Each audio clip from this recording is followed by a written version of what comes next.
baseball issued suspensions and fines for Wednesday's bench-clearing brawl between the Red Sox and the Yankees, with Boston pitcher Joe Kelly and New York first baseman Tyler Austin getting banished 6 and 5 games, respectively.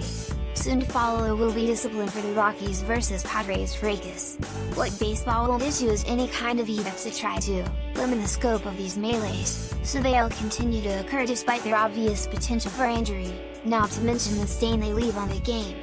More than NBA, NHL and NFL have rules in place forbidding bench players from joining in fights, with the first 2 leagues discouraging such actions not only with fines but also suspensions. Baseball has no such restrictions, other than prohibiting players on the disabled list from entering the field. Why? The argument is both teams don't have the same number of players on the field at the same time in baseball, as opposed to those other major sports. That means an offensive player involved in a skirmish could be facing a 9-to-1 disadvantage. Although with coaches, the on-deck hitter and possibly base runners also on the field, the disparity wouldn't be as big. Still, it's a valid point, but it doesn't explain why players in the bullpen are not strictly forbidden from joining in the ruckus. There's no more ridiculous sight in baseball than pitchers sprinting all the way from behind the outfield to taking one of these quarters. Yet it happens time and time again. Instead of umpires having to separate just a handful of players to quickly restore order, they must deal with more than 50 jostling bodies, not including coaches and managers, turning the heated, difficult situation into an impossible task and increasing the chance someone will get hurt. Last season, the San Francisco Giants' Michael Moore sustained a severe concussion when he banged heads with his own teammate Jeff Samardzija as they rushed into the fight between reliever Hunter Strickland and the Washington Nationals' Bryce Harper.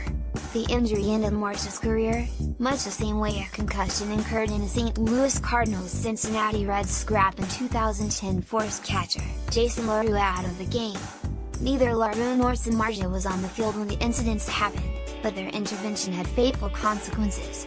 Some players have even gotten hurt, just by leaping over the dugout trailing during a skirmish. A case can be made that some of those who jump in during these altercations are acting as peacemakers, and thank you that seemed to be the role played Wednesday by the New York Yankees' Aaron Judge and Giancarlo Stanton, 2 of the biggest dudes on either team.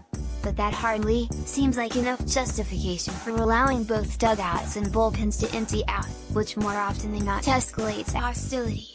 A story in the New York Times 20 years ago pondered why baseball, with its myriad rules, doesn't have one that might limit how many participants get involved in a fight. Since then, MLB leadership and the union have discussed the topic during negotiations but failed to reach an agreement. Such a rule would need to be collectively bargained, MLB told USA Today Sports via email. The Players Association declined to comment.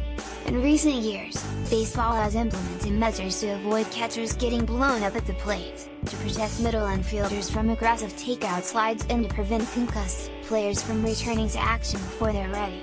And yet, on-field fighting remains a free-for-all. That makes no